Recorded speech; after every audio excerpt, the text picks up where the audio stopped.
Insight, the only show dedicated to your elder care concerns and your resource for learning about how to manage your health, housing, financial, and legal needs. This is a live call-in program featuring John Ross and Lisa Schulmeyer, elder law attorneys and senior advocates for Hey everybody. Ark-La-Tex.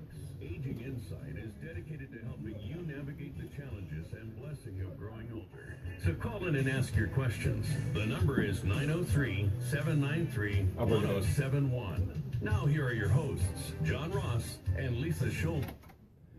Well, welcome back everybody. This is your host, John Ross, here live in the studio with Lisa Schulmeyer, my co-host. Hello everyone. Yeah, we're here on Aging Insight because we come here every weekend and we want to talk to y'all. We want y'all to know about stuff. We try to entertain you a little bit. We try to keep you interested in what's going on out there in the world. And particularly, we know that there is information that you will need out there if you want to age on your own terms, if you want to navigate through the aging process, and if you want to do that without losing everything that you've managed to accumulate during your lifetime, we know you can do that. We also know that you're going to need some information if you want to do that. That's right. And, it's a beautiful Saturday, and you might even just want a little entertainment. Right. And so we try to keep it interesting. That's right. So, we're here on Saturday. It takes a lot of resources to make sure that happens for you. So just want to give a shout out to our sponsors, Edgewood Manor, the Barnett Agency, Derrickson Memorial Hospice, Riverview Behavioral, Calhoun Creek Estates, Kirk Green and Company, St. Michael's Hospital, Red River Federal Credit Union, Twin City Rehab, and Inspirations in New Boston. Yeah, thanks to all of them, and of course the biggest thanks is to all the folks that are listening out there.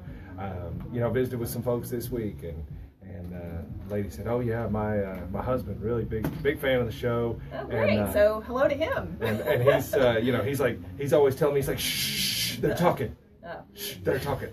So we appreciate our listeners out there, and of course, if you want to, you can listen. That's what you're doing if you're on the radio, but you can also watch if you'd like, either now, because we're live on the Ross and Schulmeyer Facebook page, or you can later on if you want to go see this particular episode or any of the ones that we've done, the last 4? Yeah, we've done, I think 4.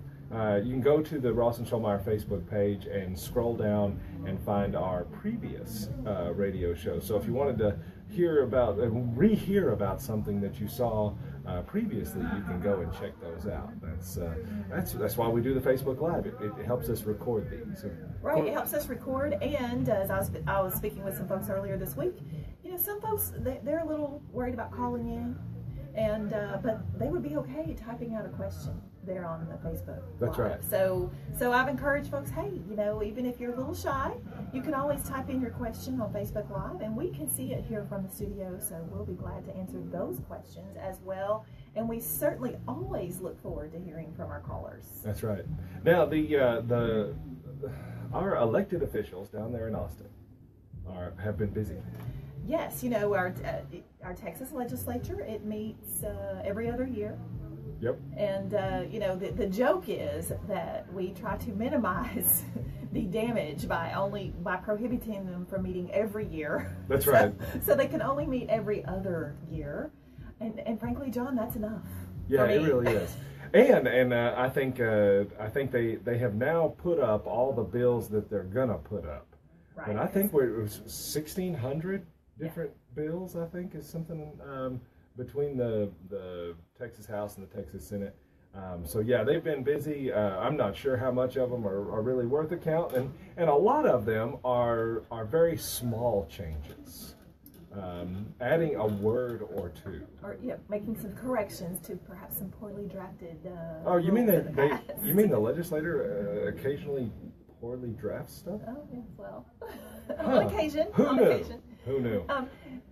So there's a lot going on, and we try to keep on top of watching what's going on with the legislature that would impact our clients, our community members.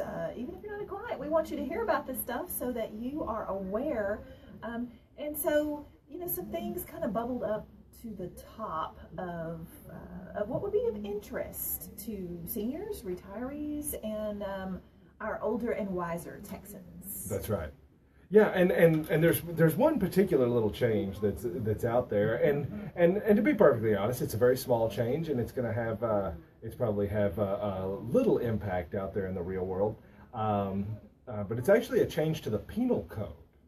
Right. So John, we're talking about the penal code, which is the Texas criminal codes, which define all the crimes. That's right. That could commit in Texas, and of course, in a criminal matter, it's the district attorney or the state of Texas that comes after criminals or people who've been charged with crimes, and so a lot of our listeners may think, what in the world would a criminal statute or penal code change have anything to do with me?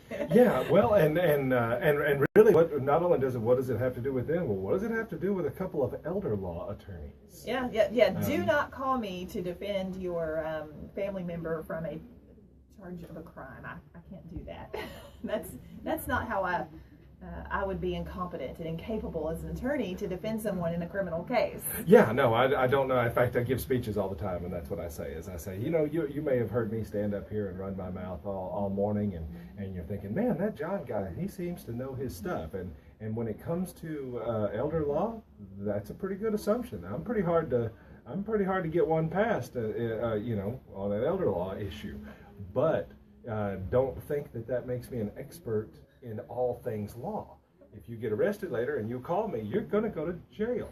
There is some listener out there thinking about their brother-in-law who's a lawyer who, goes to the cocktail party and suddenly becomes an expert on all things in the law. That's exactly right. So I'm so glad, John, that you're so self-aware. That's right. And I have had clients that'll call because of criminal cases. Yes. And I know I'll just send them out to, I know a couple of really good criminal law attorneys, and we'll send them over to those folks. That's right. So so if you do need an attorney, attorneys usually do know who does good work. That's right. And as far as that goes, this is not the topic today, but understand that law is a specialty, just like medicine is a specialty. And generally speaking, if you want specialized knowledge and specialized attention, then you go to the person that has that specialized knowledge and can give you that specialized attention. You would not use one doctor to treat your cancer and cut on your brain and do a heart bypass. Bypass. Those are going to be all different doctors. That's exactly right. And the same thing really should be in the case of attorneys. And in fact, I would say be leery of one that says otherwise. So, all right, John. Well, anyway, that's not either there. We're talking about the penal code. That's right. I'm it's an interesting change that's coming up. So I'm going to jump in and talk about, one of the issues we see frequently, sadly, is we do see seniors that are financially exploited by mostly family members. Typically family members, although sometimes third parties. Sometimes third parties, like a friend. But it's about 3 out of 4 is going to be a family member. Right, and so Texas long ago has recognized that financial abuse of a senior adult is a crime against the state because it's a crime against a citizen, and we want to discourage that type of behavior. Absolutely. So that's been on the books for a long time, and I could go off on a whole nother rabbit trail about how poorly enforced and poorly investigated financial abuse of seniors as a crime is. I do know of a current case that's going on right now in Bowie County, but we just don't see that many going through the criminal courts.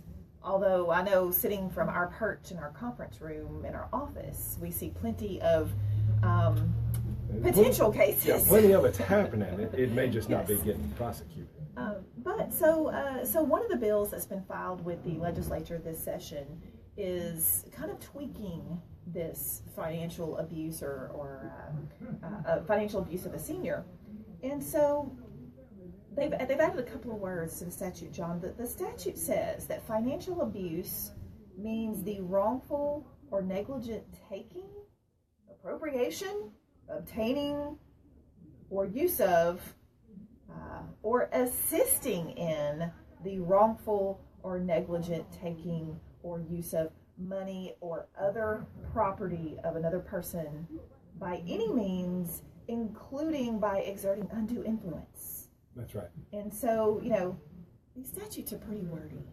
They are pretty wordy.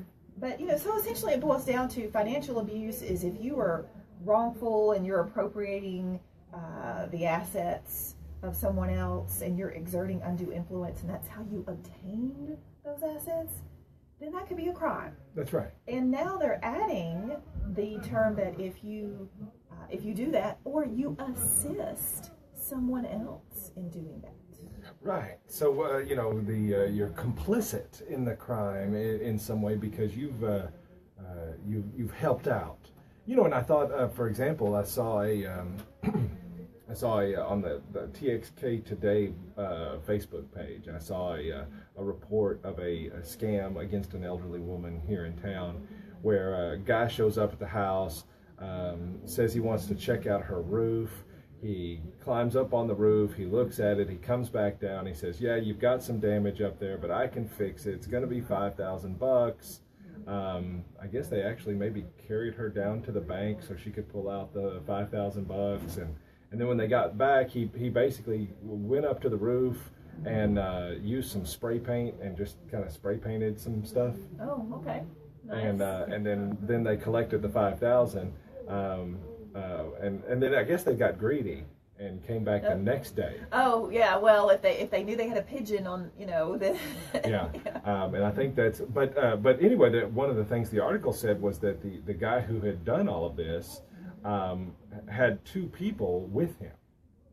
Oh, I see. And these two people, I don't know if they held the ladder or they helped drive or helped, kind of act like they're a roofing crew or something. But I guess the point here is that essentially what this statute does is it's expanding out the financial exploitation. And this is an example of financial exploitation of the elderly.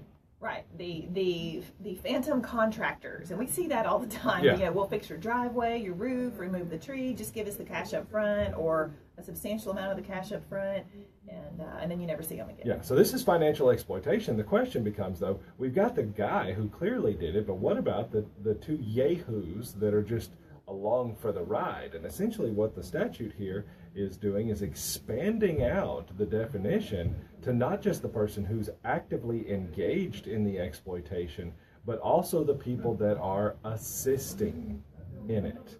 And assistance can be a vague term. I mean, Right. Was it just the person who drove him there?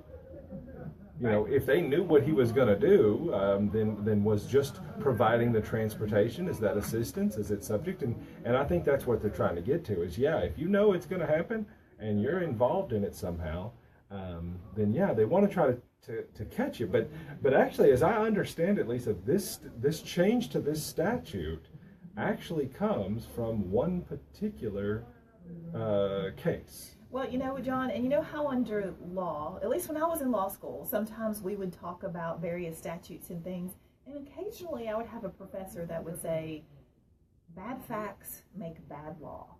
That's right. And so a lot of times you'll see a very unique situation, and the facts are egregious.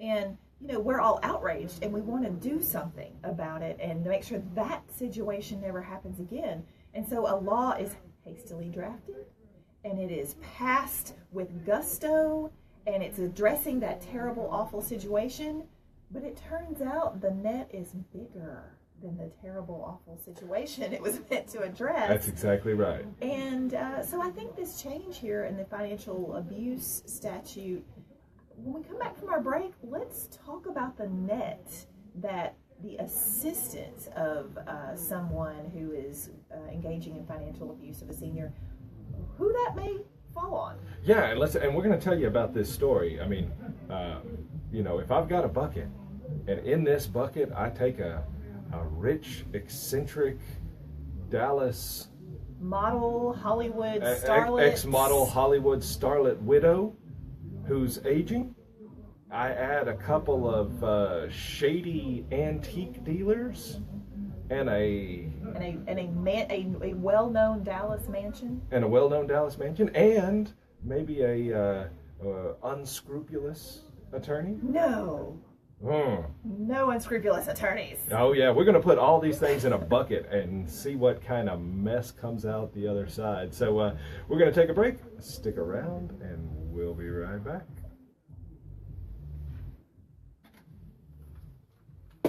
All right, and we're clear from that. Yeah, we're going to be talking about a big Dallas case that came out a couple of years ago, and it's messy and it's nasty and it's good stuff. Nothing like a good story to illustrate the point. Yeah, well, and you know, Dallas is always good. You know, it's always, everything's bigger in Dallas. So, you know, we've got big facts, big crimes, big situations, big personalities in this case. Spoiler alert, maybe even some big jail time. Yeah, good stuff out there.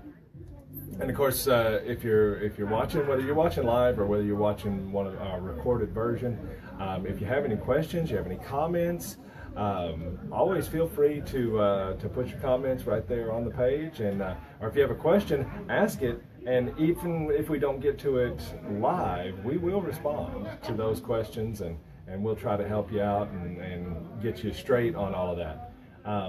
In addition to all of that, you know, if you like the show, feel free to give us a like that person just did.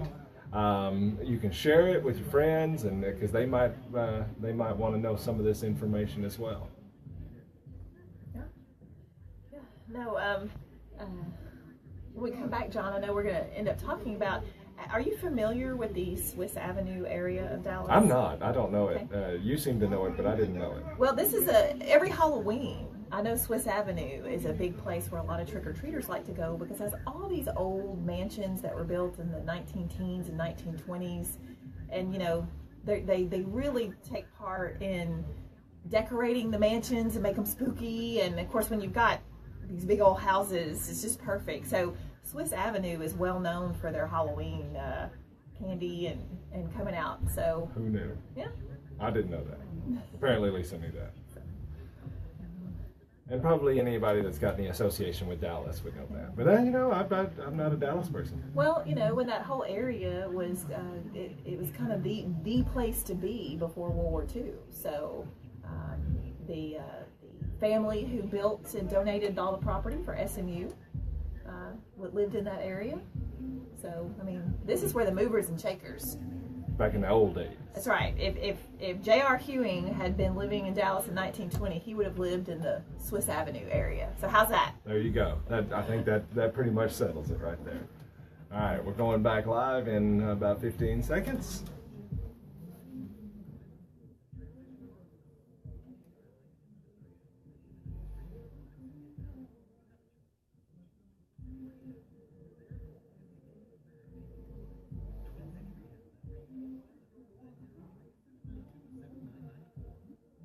Have a question? Phone 903-793-1071. Now back to Aging Insight with John and Lisa.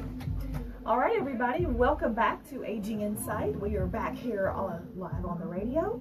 And, of course, if you have any questions, you can give us a call at 903-793-1071. And today we're talking about some change in the law about financial exploitation of seniors, which adds the term that if you assist in some, and it doesn't even say in what way, it just says if you assist with financial exploitation of a senior, then you could be charged with a crime. So before we get to our story today, though, we do have a caller. So caller, welcome. You're on Aging Insight.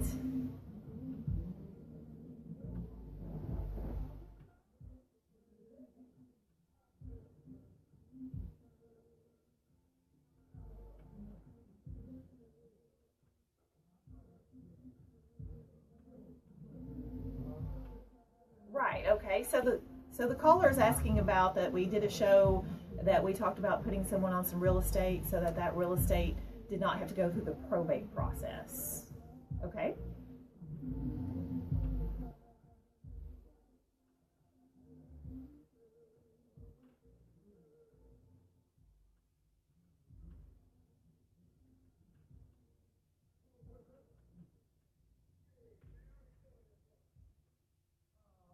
Oh. Right.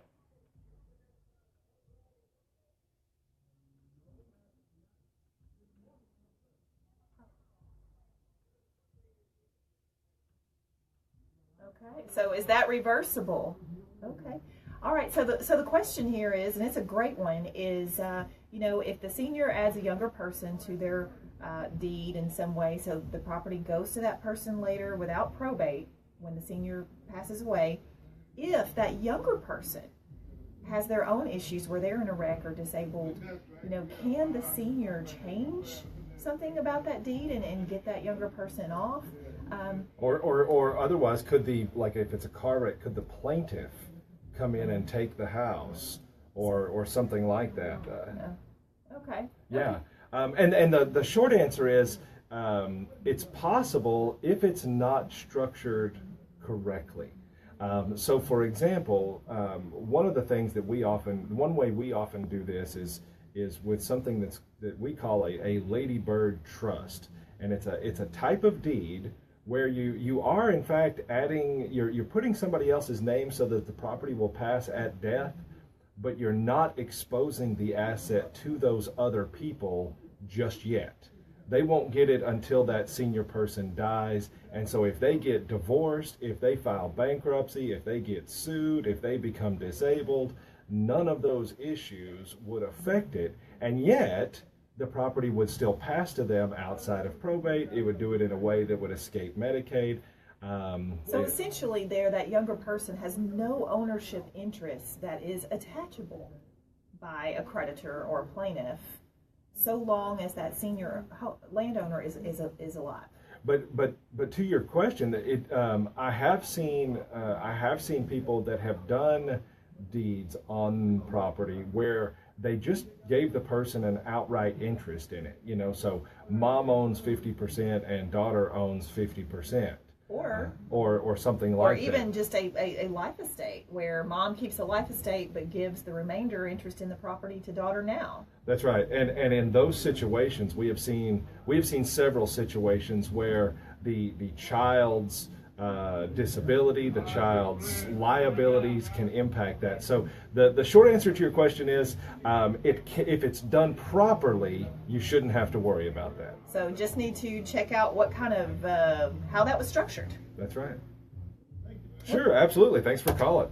All right, and we're coming up on our bottom of the hour break so here. Our listeners will have to wait for this juicy story that they can learn something from when we get back from our news break. Yeah, and so we'll stick around. We got some. It's going to be should be a good little story. Anytime you get some weird Dallas entanglements, it's always pretty unusual. Well, and there's always something that you can take from it, I mean, and sometimes it's like observing what happened to others, and you learn from it. That's right. Stick around.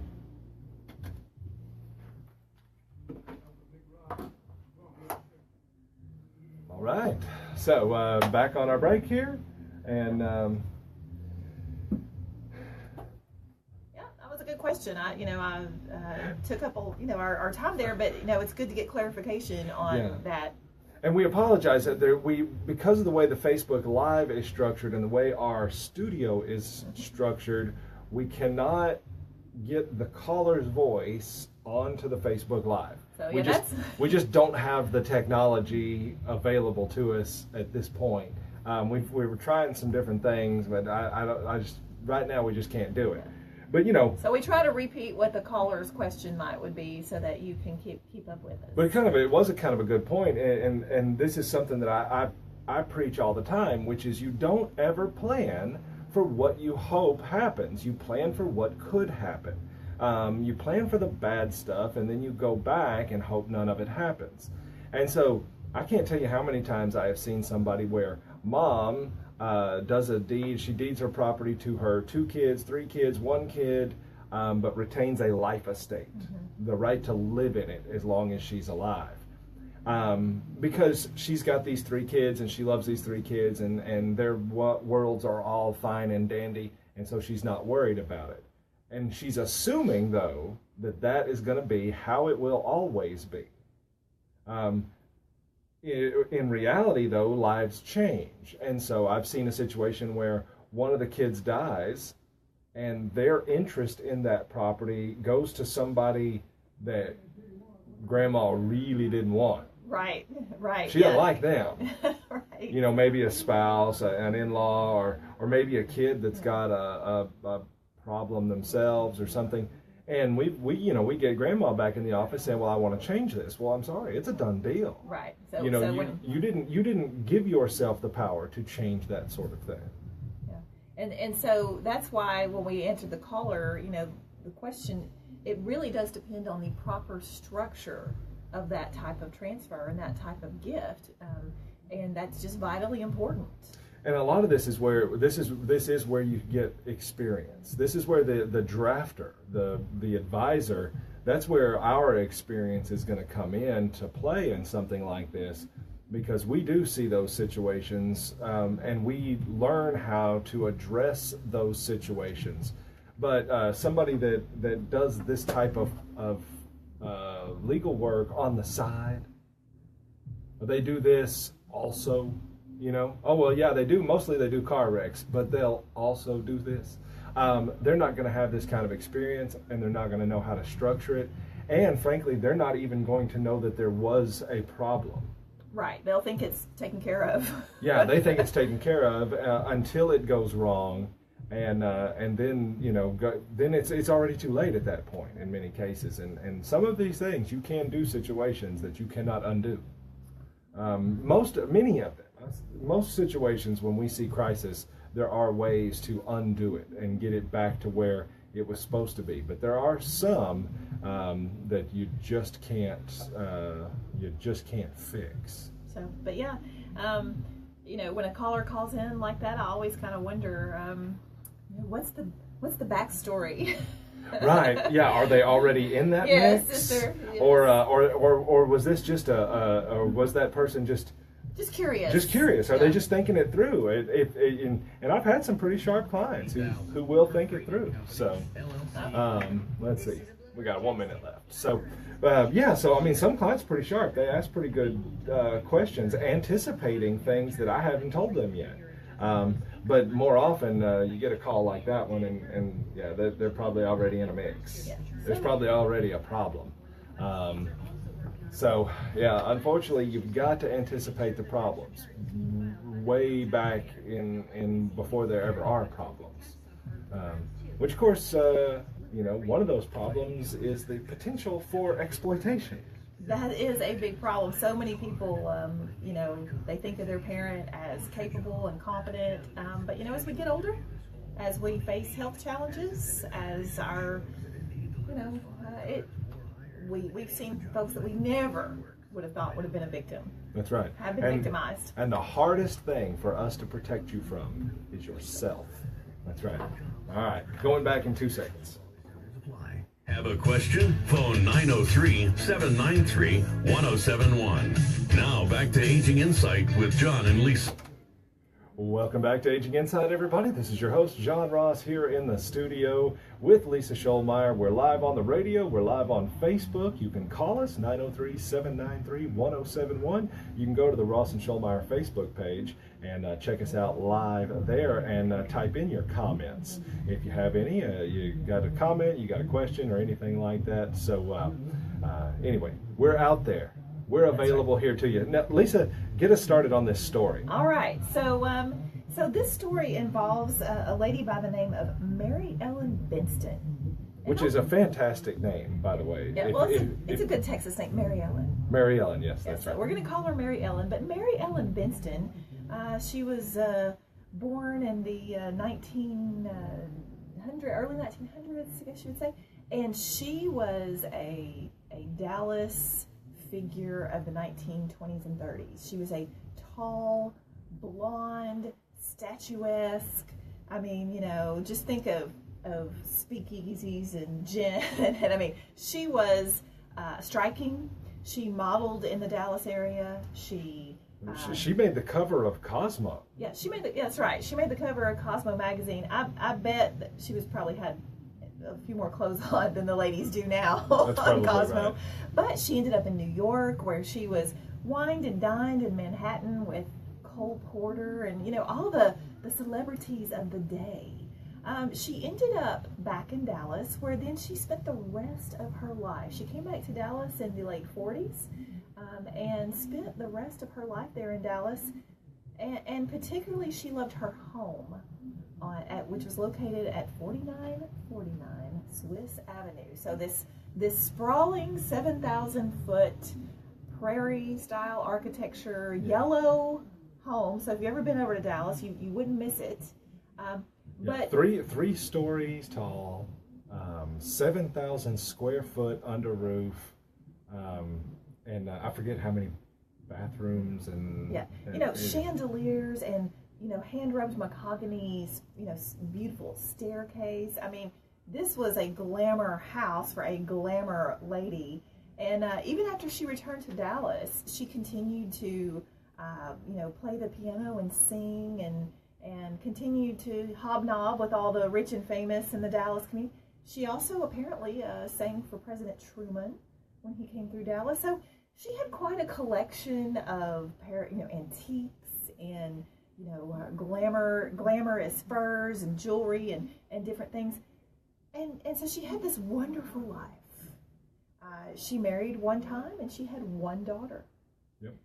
And so, but time stops for no one, John. Yeah, that's true. And her she outlived her husband. He died, I believe, in the 90s. Yeah, I think a little earlier than that. Yeah, late 80s, I think, maybe late 80s. So she's by herself, and her daughter has married and ended up moving to the East Coast. Yeah, moved off to the East Coast, and so she's now widowed. She's getting older. But she stays at that house. But she loves that house. This thing's been in her family. I think her mother originally. Yes, her mother originally purchased it. Her sister owned it for a while, and she's got it now. And I mean, this thing is just a treasure. There's a concept of trying to live the Dallas lifestyle. Right. And no better way to live the Dallas lifestyle than to have a home that says Dallas. Right. So more home than you could possibly need as one little lady with 7,000 square feet. I have a member of my family that went through this as well and continued to buy bigger and bigger houses until they got one that was just ridiculous.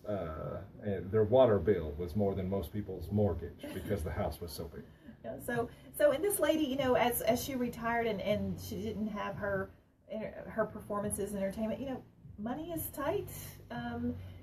She can't keep up the house. It can't be maintained, but she won't sell the antiques and the beautiful furniture because it's part of the house. I mean, it's she is playing the part of the movie starlet, and she has these wonderful parties at her home, even though the dining room ceiling is starting to sag and so people said, she would come down, wear her heels and her fancy dresses and her furs and host these parties. And she attracted the attention of a couple of antiques dealers. Yeah, so enter the antiques dealers. Mr. McKay, was it McKay? Mr. McKay and Mr. Burgess. Mr. Burgess. And McKay and Burgess have been on the scene in Dallas since the early 90s. Since the early 90s. And are known about the circles of wealthy, older people. Right, yes. These antiques dealers seem to befriend older couples, older individuals. And then somehow by the time these older folks passed on, John, who ended up with the estates? Let me guess. McKay and Burgess. McKay and Burgess. So these two, I will call them men and not gentlemen, they were on the radar. I mean, APS, Adult Protective Services, had been called in before.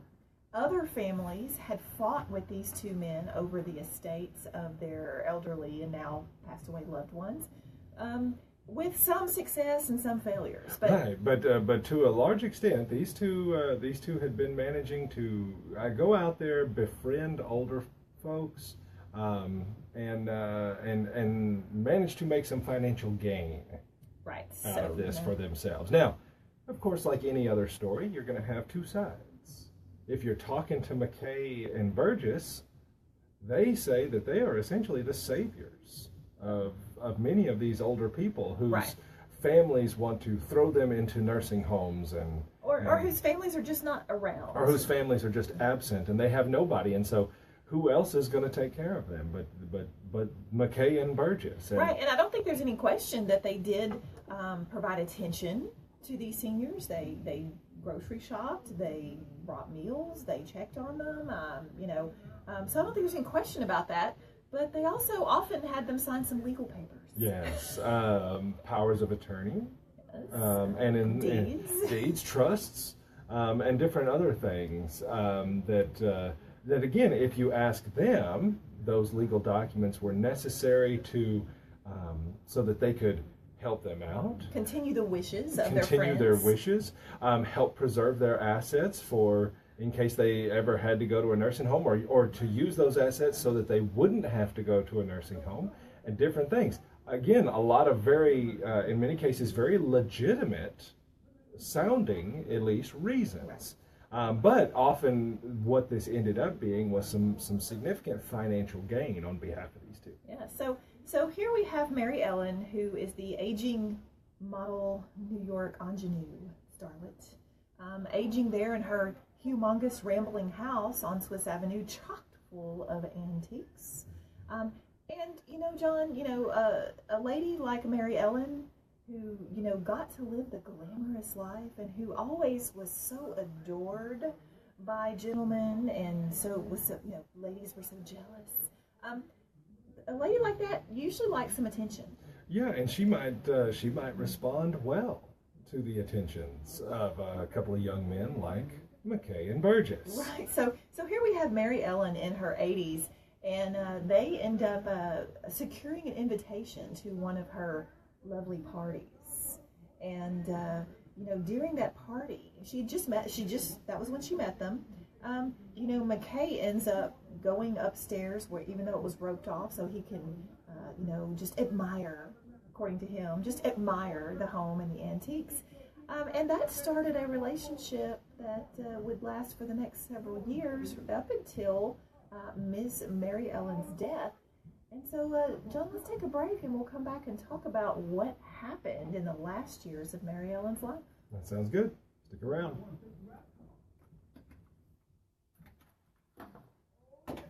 If you've ever listened to our show before, particularly if you ever listened to the show where we did the anatomy of elder abuse, we talked about how it always starts. There's always the initial meeting, and that initial meeting is always positive. There's always a gushing over the senior, complimenting them based on who they are. Like in this case, we have a lady who clearly likes attention, likes to be thought of as retaining her elegance, dignity, and so you're going to get somebody that plays on that. In other circumstances, if for example, if the person's a very religious-minded person, then the person will play on that. If they're very insecure, about the future and everything, that person will come in and offer them security. Yeah. So essentially, whatever the scammer always starts the introduction and by playing on what does that person fear or want in life. So whatever's going to get them in those good graces, and that's essentially what these guys did in this situation. And by all accounts, they were very good at it. Yes. Had done it many times, knew what they were doing. All right, so we're coming up on our last segment here. So we got about 15 more minutes of radio for you in 5 seconds. Have a question?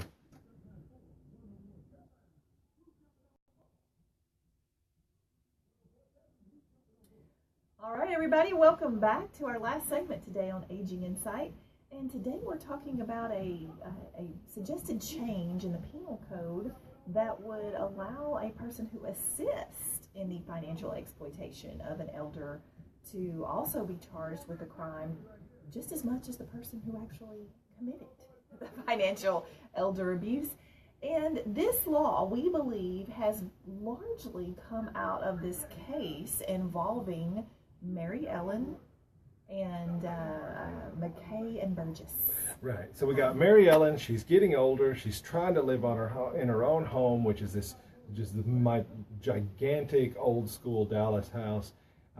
We've got McKay and Burgess, who are now inserting themselves into her life, building some relationships, building some confidences in all this. And I do believe that during this time they start getting a little pushy.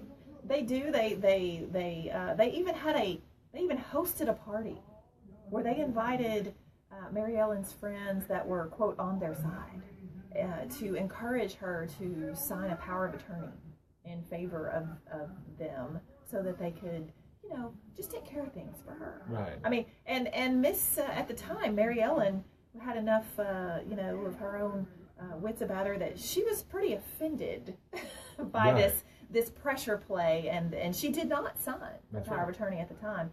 And she had this only daughter who lived on the East Coast, but who, by all accounts, was very close to her, called her frequently during the week, flew her mom to the East Coast for holidays. She came to Dallas frequently to check on her mom. Her daughter also had friends still in Dallas who would go by even weekly and check on her mom. So there was not an estrangement there. And in fact, as Mary Ellen started having some more health issues and aging issues, McKay and Burgess got a lot pushier about, your house is falling down, your daughter's just going to want to put you in a nursing home. Then, if you'll sign over the house, we'll make sure you stay here. We will help fix the code problems where the city of Dallas will get off your back. And they got to be very, very pushy with her on this. And one day when a friend stopped by, Mary Ellen handed her a piece of paper and said, keep it. And it was a will that left everything to her one and only daughter. And she said, keep it, just in case. That's right. So looks like we'll take a caller here on our program on Aging Insight. Caller, you're on the air.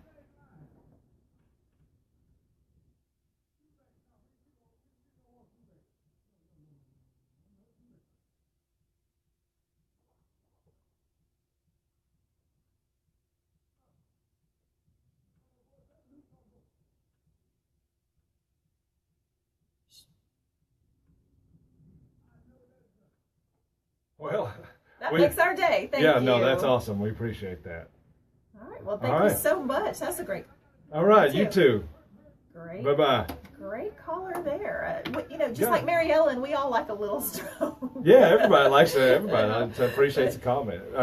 That's awesome. But in this case, eventually, Mary Ellen, she took a fall. She was walking out of her home to check her mail, and she fell down the steps, down the tremendous front entrance, ended up at Baylor Hospital, eventually ended up having a stroke a short time later.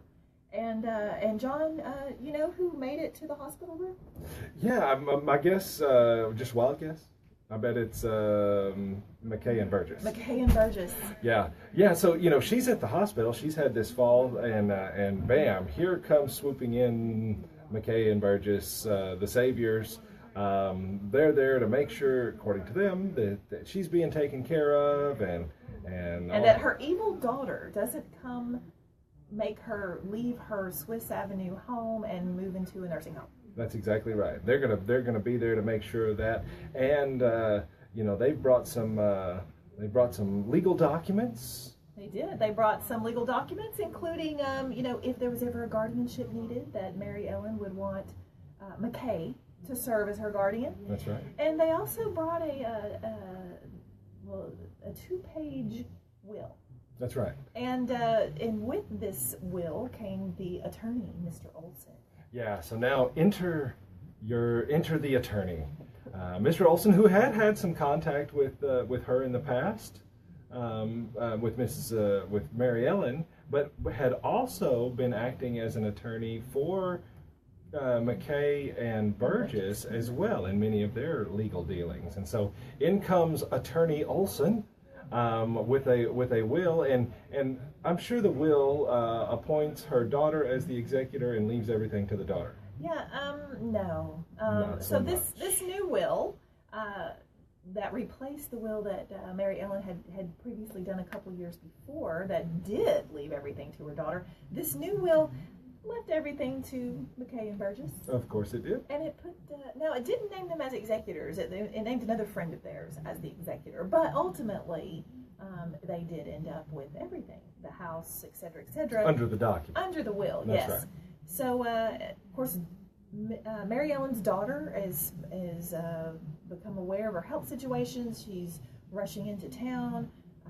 She even goes so far as to purchase a little home in Plano so that she can move her mom in with her in Plano, and she's going to stay with her mom, who at this time is about 88 years of age. That's right. But McKay and Burgess, they're blocking contact.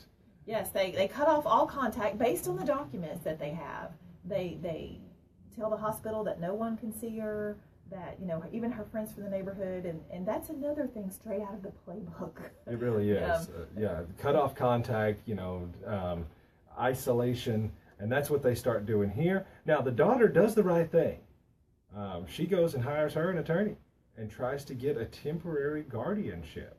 Right, and that did not work, John, and that is such a case-by-case basis, and even a judge-by-judge basis, or court-by-court basis. That's right, and basically what when she went to try to get a temporary guardianship, despite all of these facts, the judge looked at it and he said, "Well, I just don't see enough here that imminent danger to her property." There's no imminent danger today. There's no reason why we can't take our sweet judicial time and spend a couple of weeks or months looking at everything and making a determination. Right. So the daughter was unable to get a temporary guardianship. That's right. And so the permanent guardianship proceedings were in play, but that hearing was quite a ways off. That's right. And so in the meantime, the judge had ordered that Mary Ellen remain in a rehab situation. Yeah. With getting medical care. That's right. But the day he made that order, Mary Ellen had already checked out. Yeah, and had gone back home to her Swiss Avenue Rambler mansion. That's right, with the help of McKay and Burgess. That's right. So, and the other thing, John, is the attorney Olson, he was representing, allegedly, Miss Mary Ellen. And so when the judge ordered that Mary Ellen stay in a healthcare type environment, the attorney did not disclose to the judge that Mary Ellen had already left the building, that she'd already left the rehab facility, which there's problems there. But ultimately, within a few weeks, Mary Ellen she passed away. Right. She had a massive stroke, and that was pretty much the end of it. And during those few weeks, daughter was prohibited from seeing her by McKay and Burgess. Of course. And so soon, within hours of her passing, Olson files the two-page will, leaving everything to McKay and Burgess. The will is filed for probate within hours of Mary Ellen's death. Yes, within hours. And that doesn't happen, folks. No, it just doesn't happen. Not unless there's something going on, and there's clearly something going on. So, yeah, they file the will. Of course, the daughter still has her will that says that she's supposed to be the executor, and so now you've got a will contest. And what is discovered in relatively short order is that the attorney Olson's two-page second will that leaves everything to the antiques dealers, it's got some issues. Right. The notary never saw did Mary Ellen sign it? The witnesses weren't there at the same time to see her sign it. There was some issues. Yeah, and so the execution of a will has to be done with some certain formalities. Right, and the statute's very clear about that. So ultimately, John, this case works its way through the courts for years and years, and ultimately the daughter is successful.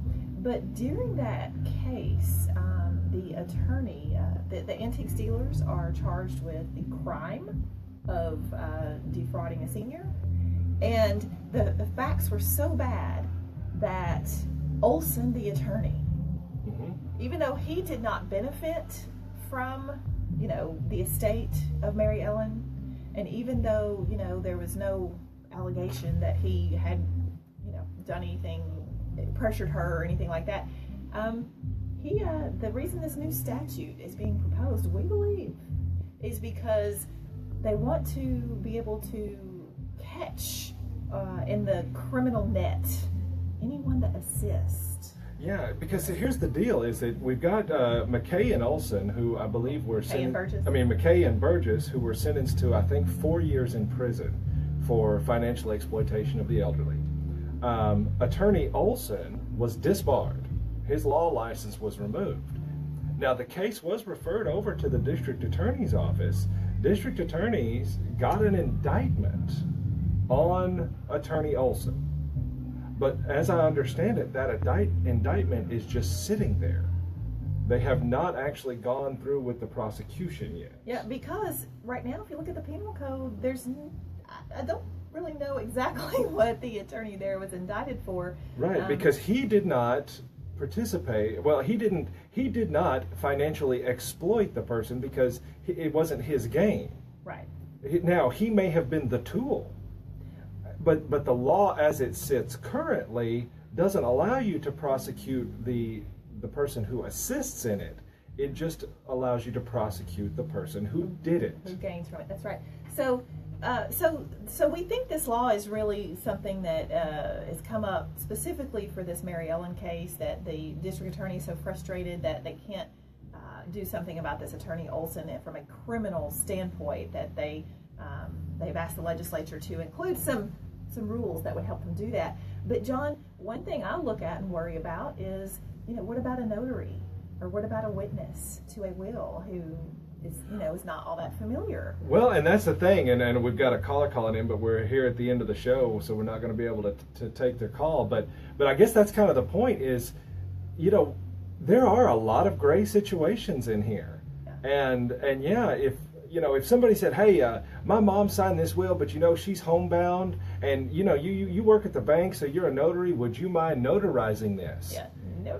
If it came back later, I think even that notary could have the potential now of criminal prosecution. Not just, hey, you're a fool and you're going to lose your notary license, but you may have the potential of going to jail for elder abuse, which is a much bigger deal here. So that's it. That's just a lot of stuff going on. Anyway, thanks for listening, everybody. See you next week. We'll see you. The preceding program offers general advice. All right. It does not create an attorney-client relationship. Yep. Bye. We'll see you. Thanks for watching.